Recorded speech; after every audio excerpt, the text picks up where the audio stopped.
All right, guys, so if you've been following me, you understand that if I keep having the same conversation over and over and over again with my clients, I bring it here to talk about it because there is some sort of common pattern or cyclical nature of what's going on in the world of female athlete lacrosse.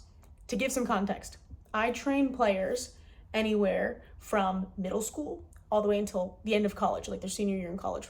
Okay, so all of the lessons and frameworks and tools that I coach and I teach have to be applied to basically a fifth grade reading language. So they have to be simplified so intensely that anyone can get it, and so profound and so powerful that it works for all of those age groups. Also, I've had this conversation, the same conversation with a middle schooler this week, a high schooler this week, and 2 college kids this week. The last layer of context is, if you work with me, chances are you are a high performer. Chances are you hold yourself to the highest of standards, and consequently, you hold others to that high standard around you.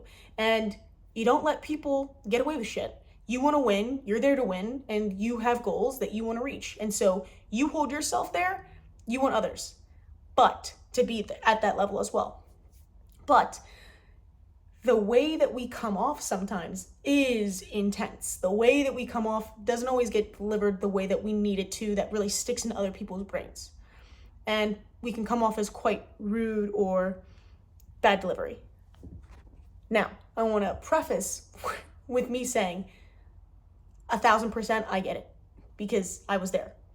I have so many stories, but one in particular is when I was in high school. I was a senior, and my younger sister, Francesca, was on the team. She was a sophomore. She was playing up on varsity, and she was a good player. I wanted her to get all that she could out of all that she got, right? And so I pushed her hard. To me and her, we grow up in the same like intensity, and so like to me and her, we spoke the same language, but we were definitely very different. But she knew what I was trying to do. Other people around us did not, and other people around us would be like, ooh, like, you're so mean to her. You push her so hard. Like, she's only a sophomore. Like, and they saw like this crazy intensity, when really it was just kind of out of love that I was doing this, but it didn't always look like that to other people around me. And so kind of got this reputation of being like mean to my sister. Really all I wanted her to be better than me. Like, be better than me, accelerate your learning. I want you to grow faster than me. I want you to be better. And I genuinely believed that, and I genuinely wanted that for her. And I think it was hard for her to also see sometimes. And because I didn't know how to deliver. And middle schoolers, high schoolers, college, it doesn't matter what age, this is what I learned about how to deliver when you have high standards. And so with high standards, this is more leadership development and personal development than anything else for players. When you have these high standards for yourself, and you're holding other people to these high standards, and you're on these competitive teams, here's something that you need to know. If you have high standards, right, and you're holding yourself to high standards, beautiful, love it. But if you have high standards, you must also have high devotion. You have to, what do I mean by high devotion is you lead with love and you end with love. A lot of people like to call this a bullshit sandwich, like good, bad, good. I don't really like that term because it implies that it's not genuine, you're just bullshitting someone. I don't like that. Instead, we call out the good, and the good needs to be, and we lead with love, right? Like, hey, I really, really think that you're doing this really well, okay? And you applaud it. It's just like after a practice or after a game, after a performance, we do our ALA. In the program, you learn that. It's the same thing when you're giving feedback. You're leading with love. Hey, you always start with the applaud. Hey, I really think that you're doing this really well. And then you go into, okay, here's what I'm seeing from you. You can tell me if this is right or wrong, but you let me know. If you see this too. And you want them to see it as well. Like, you don't want to just be calling someone out, like poking holes in them. You want to see if they also recognize that they have this problem or that they're doing this thing, right? And I'm about to break down an example of all of this at play, like a real life example that just happened. Anyway, so you go, okay, you're doing this really well. And then in the middle, it's, I'm seeing this. Do you agree or do you not agree? Like, tell me what you're feeling here. And then you point out like where they could be better. And then you follow with, and you finish with love. You lead with love, and then you finish with love. I'm telling you this because, dude, we really need you on the team. It doesn't matter what role you have. You could be a cheerleader on the sidelines. You could be getting water. for the starters. You could be a starter, you could be a star of the show. Every role on a team matters. You could be scout player. Every role matters. Every role is important. So it's important to follow up with that.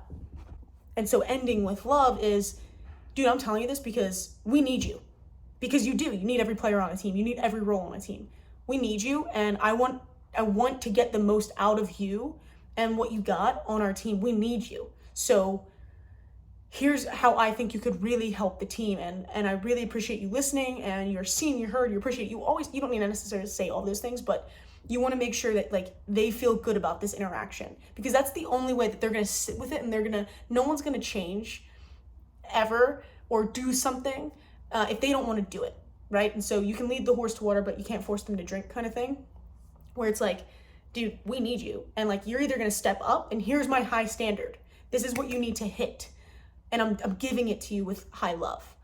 And high devotion. So high standards and high devotion, they need to live in parallel. So here's the real life example.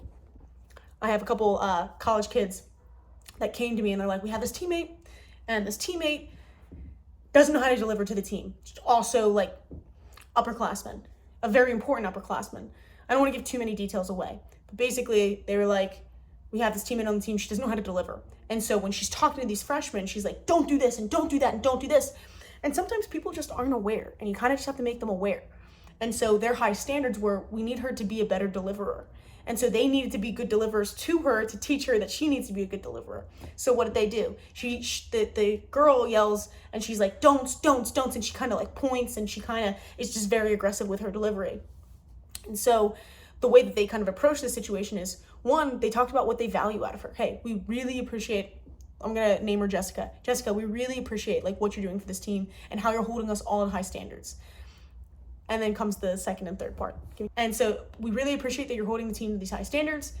I think you could make the freshmen hear you better and really follow this if you changed your delivery. Let me know if you think that this is like something that you also see. Do you think that like the delivery could be a little bit gentler? What we're seeing that helps, like from what we do, is when we follow with something with love, and we're just like, hey, we call out something good. And they're basically just teaching this girl, Jessica, how to deliver that the freshmen can actually hear, and the freshmen don't get defended by, or like, because the freshmen like will shell up if you're pointing and you're saying don't, like the freshmen just get like overwhelmed and they get scared on the team. So instead, how do we help you be better for the freshmen as well?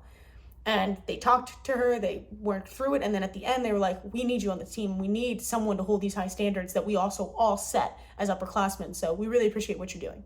That's it. And so that's one small example of how you can have high standard and high devotion at the same time, because no one's going to win. No one's going to get better if you don't have high standards, right? But you're also not going to win, and you're also not going to get better if you don't have high standards with high devotion. Because if you're not leading with love, no one's really going to listen. They don't know you care. Like as a coach, I can make as many mistakes as I can. As a business owner, I can make as many mistakes as I want. Like nobody's perfect, and we know this. It's how I respond to those mistakes. It's when my delivery is messed up, or I curse or I yell, which I can count on like one hand when I really freaked out and like needed to apologize right away. But you're not going to be perfect. No one's going to be perfect. It's how you handle not being perfect. That's why it's important to have these high standards, but also have high devotion.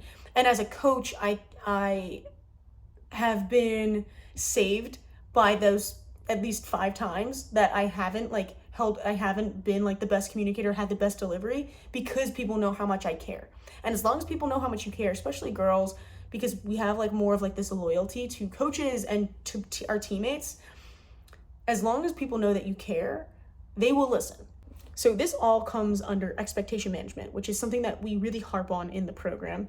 And I really talk to, it doesn't matter if you're middle school, high school, or college age girl, we talk about expectation management for ourselves and for others, and how we can hold ourselves accountable as we have these crazy high standards for ourselves, and how to deliver, and even just like using this for us and how we speak to ourselves. So if this is something, or any part of this video resonated with you, if you're a little bit mentally out of shape, or if you want to become a better player as well as a better person in the process and enjoy yourself as you go through this, not be looked at as like this intense, crazy person that just has these high standards, you just need tools, you just need frameworks. Let me know. Send me a DM, click the link below, and we can talk about what one-on-one training looks like for you specifically in the 12-week Remind training program. So hope this helps. See you guys.